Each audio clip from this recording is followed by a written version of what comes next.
but it was at least very familiar. Yeah. Speaking of movies that feel oddly familiar, Jaws. Dun, dun, dun, dun, dun, dun, dun, dun, dun, dun. So Daniel, I had never actually sat down and watched this movie before. What was your history with it? So my history with it was it's kind of interesting. Um, when I was in high school, about 15, 16 years old, I went to Universal here in Orlando with my parents. And my dad and I went on the Jaws ride there. And the tour guide on the ride at one point asks everybody, "Okay, who here's seen Jaws?" And I was the only one who didn't raise my hand. And my dad looked at me and he's like, "You haven't seen Jaws?" I'm like, "No." Like you're the one who would have shown me. Yeah. Like it wasn't a staple of my home, It wasn't a staple of our viewing, it wasn't our regular movie viewing, but but I finally watched it in college. So yeah. And I think that was the last time I watched it. So it's been 15, 20 years since I'd last seen this. Meanwhile, I had never actually sat down to see it, like I mentioned before. But yeah, if you've lived in American movie and TV culture from 1976 on, I was completely unastonished at just how well I knew the beats of this movie as they were happening. Yeah, so it almost felt like a rewatch. Oh yeah. Well, and not only have the clips from the movie been like floating around forever, like like much like my solo review, this movie has been parodied and spoofed like so many times. It's everybody's familiar with it. Yep. I mean, considering it was the original Hollywood blockbuster that came out in '76, or I should say the first modern Hollywood blockbuster. Yeah. Between Spielberg doing Jaws and George Lucas doing Star Wars the next year, that basically set the same movie template that we've been living with ever since. Yep. Yeah. Because what occurred to me is that this was basically what would have, if this had been made in the 50s, it would have been called like Shark. And it would have been a B movie that people would have gone to drive-ins to make out to in the background. Right. Yeah. Which that was Spielberg's big thing. Like he loved movies like that. He used to see. Now that I think about it, a lot of his career outside of more serious stuff like Schindler's List is basically just taking B movie premises. Dinosaurs are attacking. Aliens have arrived. Aliens have arrived, but they're kind of cute. Just like doing them on a bigger scale. Yeah, right. Yeah, even Indiana Jones, it was kind of based on those 1930s serials. Yeah. But yeah, so with this movie, you have it's actually based on a novel for those of you who aren't aware of it, by Peter Benchley. I've actually kind of gone on to regret the novel because this made people really afraid of sharks and has not helped shark conservation efforts, unfortunately. Yeah. But I actually remember watching a documentary about sharksploitation, and his widow actually does have a shark conservation group or conservation, like whatever, charity. Yeah. So yeah, but yeah, certain species of sharks were almost driven to the brink, were driven to extinction. Yeah, after this movie. Yeah. But all right, so we're going to approach this from perspective of, if you're at all interested in movies, you have probably seen it, or if you're like us, or if you're like me, I should say, you basically know all the outline to it. Yeah. So the basic plot of the movie is you've got this you have a New England island, kind of like actually they filmed it in Martha's Vineyard. Okay. Yeah, and although it's not called Martha's Vineyard, it's called Amity Island. And yeah, so it's one of these like tour, little New England towns where and it's a beach town, and of course they make all of their money in the summer with all the tourists. And unfortunately for them, they've got a great white shark patrolling their beaches and killing swimmers. Yep. And so there's a little bit of a mystery about what's going on at first. Roy Scheider plays, let's see, pull up the Brody. character's name here. Yep, Brody, the local police chief, who doesn't care for the water. Yeah. And I think his wife says something like, "Oh, it was like childhood trauma," I think. And I can't remember who it was. It might have been Dreyfuss's character, he's a oceanographer, but he's like, well, why, if you hate the water, why you only live on an island? Well, because it doesn't look like an island when I look at it from far away or whatever. Or when it doesn't feel like an island when I'm on it, or I think that's what he said. Yeah, something along those lines. Yeah. And as they're investigating, so they find the opening woman who is famously on every movie poster for this ever made. Yeah. They find her remains, and they bring in Richard Dreyfuss, who is, as Brody's wife says, "So my husband tells me you're in sharks." Yeah. A biologist, shark expert. Yeah. Yeah. And yeah. And so he's brought in to investigate. So I say Brody is the straight man. Hit my mic there. Sorry. But Richard Dreyfuss playing Hooper. He is the kind of nutty academic. Yeah. Because he's the one with the most jokes. He's the one with the most. He does odd voices at times. I don't think I can take much more of this abuse. Yeah. Well, it's Richard Dreyfuss. I mean, yeah. Then you've got Robert Shaw as Quint, the old fisherman. Yes, and his most people know his famous introduction to the movie where he's running his nails on the chalkboard.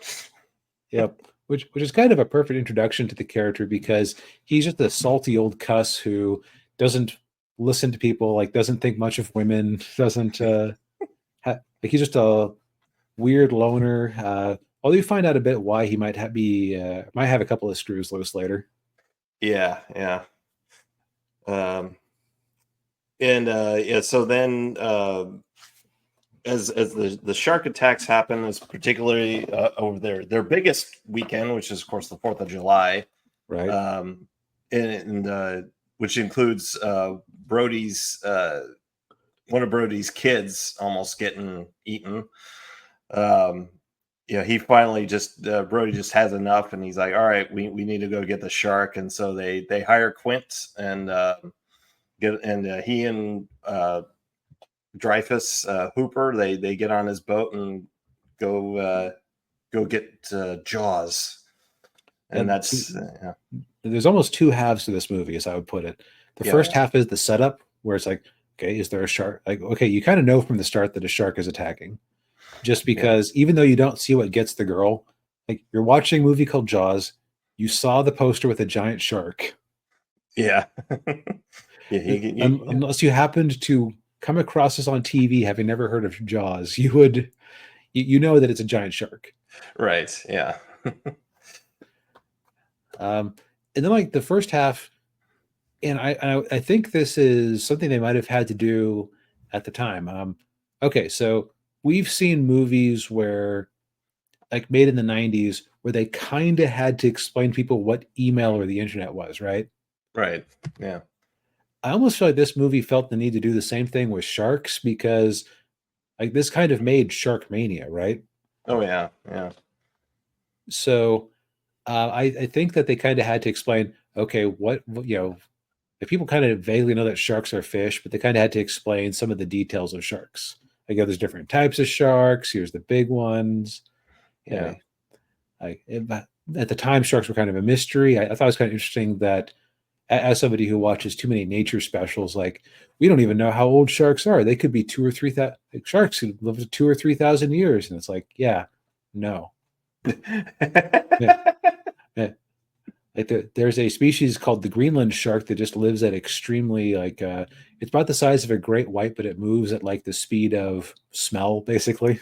No. It has such a slow metabolism that they can live for centuries, but Yeah. The part where Brody's reading all the books about sharks, I kind of had to chuckle because I'm like, if this was made today, he'd be on the internet looking at that stuff. right. He'd be on sharkconspiracy.com or whatever. Yeah. And so you kind of have to set up how the sharks operate, how sharks work, what sharks are exactly, and then you can get to the part where they're hunting the shark. Yeah. And I'd say the three are a very effective duo because you almost have like three different strains of masculinity, three different kinds of guy personalities. Yeah. Because you have Hooper, who's kind of the bookish goof. Yeah. Who does not get along well with Quint, the hardened, almost toxically masculine seaman. Yeah. And you were telling me before the show, apparently those two did not get on together behind the scenes. No, they did not. They hated each other. So that makes it actually really fitting that their characters were at each other's throats for the whole movie. Yeah. At least until they had their male bonding scene in the middle, or in the middle of the second half. Yeah. And then you had Brody as, still being very nervous about what was going on because he hated being on the water. So, he's forced to be out there with these two doing dangerous stuff on the water, having to get over his fears. Yeah. Yeah. And of course, the another famous scene where he's throwing the chum into the water trying to lure the shark, and then the shark pops out of the water at him, and then he lurches back, and then it's like, you're gonna need a bigger boat. Yeah, and I hadn't, there's a lot of things where now I have the context of these lines because kind of interesting because like at the time, people, I'm used to thinking of that as just a joke because people always quote it as a joke. Yeah. Where in context, it's basically the man having a minor nervous breakdown. It's like there's no logical way for them to suddenly get a bigger boat at this point. Right. Yeah.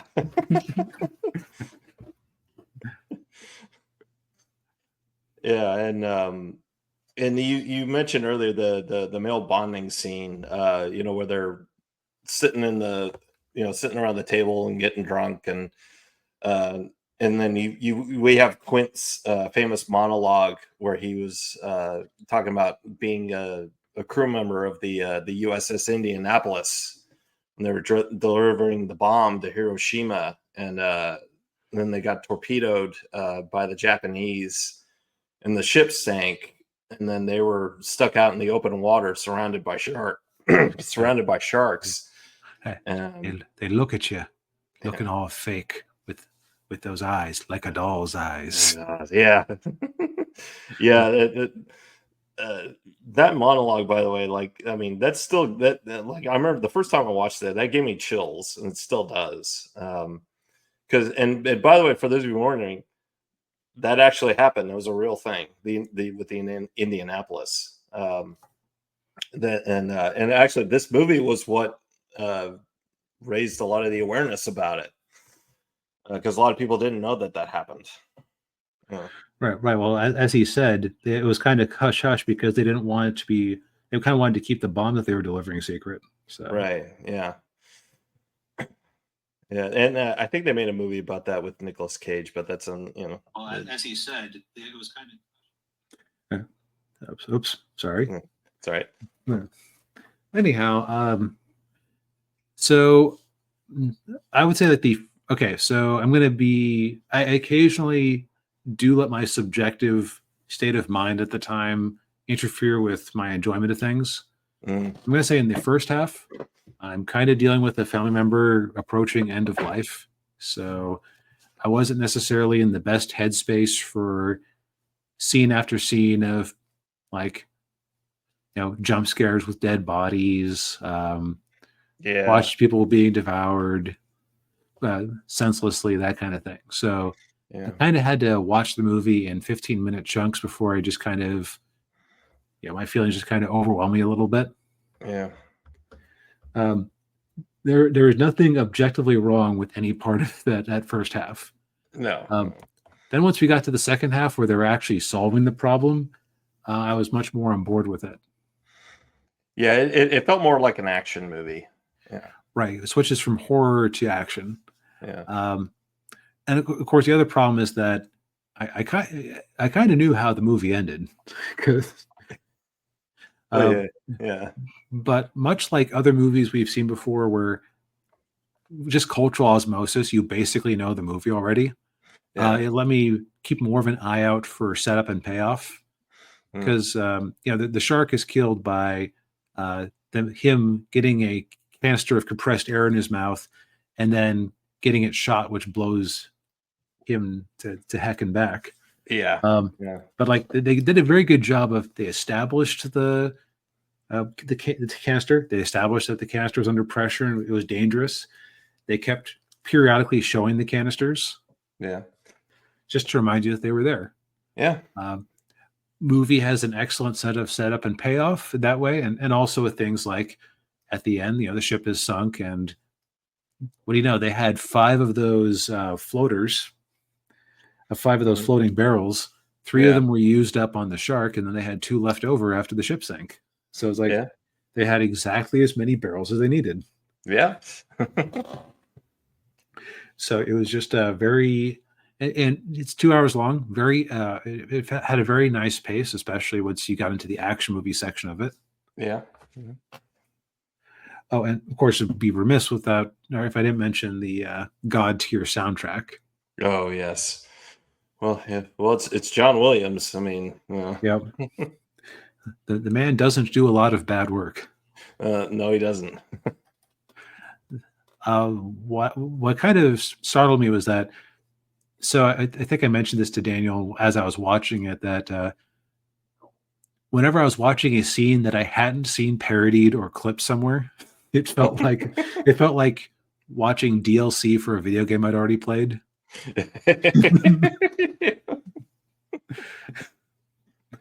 Because not every scene in the movie is an immediate banger that gets referenced all over the place.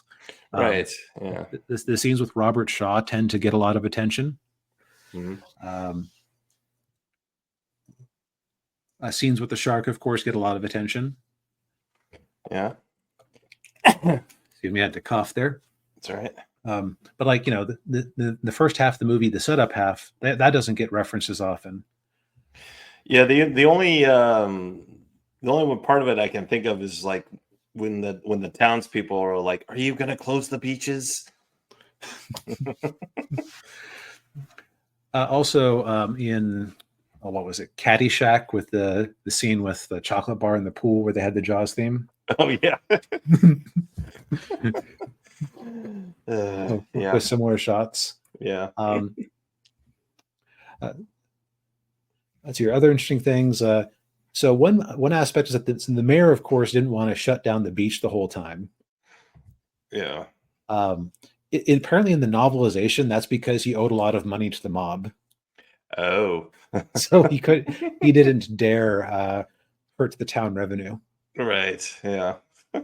I can see why they didn't bother to adapt that for the movie, because that, like, I almost even thought, everyone kind of gets off. The mayor kind of gets off kind of lightly, considering he kept convincing Brody to keep the beach open against his better judgment. Yeah. Yeah. Yeah, and telling the medical examiner that the first girl at the beginning of the movie didn't die from a shark, but from a boat propeller. Yeah, trying to talk his way out of the actual problem. Yeah. The other thing I thought was kind of course, the other behind the scenes thing that everybody's heard of, the shark isn't on screen very often because they kept having trouble with the animatronics seizing up when it was full of seawater. Yeah. And honestly, it's one of the greatest examples of creativity through adversity ever, because the shark is honestly at its most efficient or its most effective when you only see little glimpses of it. Yeah. Yeah, like the fin coming out of the water, or just seeing its mass, under the water. Yeah. Right, as opposed to it being in your face, jaws moving. Those Right. are arguably the least effective parts of the movie. Yeah. Really, although not that they're bad exactly, but like because it's a 1970s animatronic, a good 1970s animatronic, but still a 1970s animatronic. Right. Yeah. Also, I was kind of startled that once the final attack began, how much of the shark you actually saw, just because of that reputation of you saw so little of the shark. Yeah. Yeah. Yeah. Yeah. Like Quint's death scene is pretty brutal. Yeah, it's very much like I kind of was thinking of Captain Ahab Mhm. going down. But so I would say that the first half I kept thinking, okay, so this is like kind of rudimentary at this point, but I'm totally willing to think that that's just because I was kind of depressed at the time. Yeah. But the second half got me out of that depression, so Yeah. Yeah. that's actually big mark in its favor. Yeah. Yeah. I think so too. Yeah. Yeah. Yeah. As you pointed out, DB, most people have probably seen this movie already. And if they haven't, they've seen it referenced and everything. But if you have not actually seen this movie, you definitely need to give it a watch. Definitely, because even knowing all the bits out of context, the connective tissue was actually just about as good. Yeah. And it's just like a master class in. I would say that if you're at all interested in writing, like we are, it's a master class of kind of male bonding, male relationships, how to write characters who are at odds with each other, who can get over it, Yeah. um, Yeah. and just like how to write very simple characters. Because the only character who really needs an in-depth origin is is is Quint the fisherman, and we get it. And they managed to like get the backstory is done well because it just enhances the horror of what's going on because it tells you what Jaws is going to show up and do. Yeah. You can And also see why they made sequels to this dumb thing, because money. But yeah. And on top of all of the rip-offs and knockoffs that they did yeah, too. like Orca or the Italian shark movies, just Yeah. Piranha. Yeah. yeah. But so yeah, I would say this is in the category of even if you basically know the outline of the movie, still worth a watch. Indeed. Yeah. Yeah, and you can see where Steven Spielberg started. Well, technically, Steven Spielberg got his start doing the first proper episode of Columbo, Oh, okay. which it's funny. When I was watching that episode, I kept thinking to myself, "Man, they're really like they're kind of going for the fences with the directing here." I wonder who did that. And then the credits start. Steven Spielberg, what? What? Oh. And he was allowed to really do whatever he felt like for directing wise. So I Well, actually noticed some similarities in shots from that episode that were out on the lake that kind of made me think of Jaws. no. So if you want to kind of see Steven Spielberg's real beginning, there you go. First proper episode of Columbo. Not one of the movies, but Columbo itself. Yeah. All right. Very cool. Yeah. Well, I think we've said all we need to say for tonight.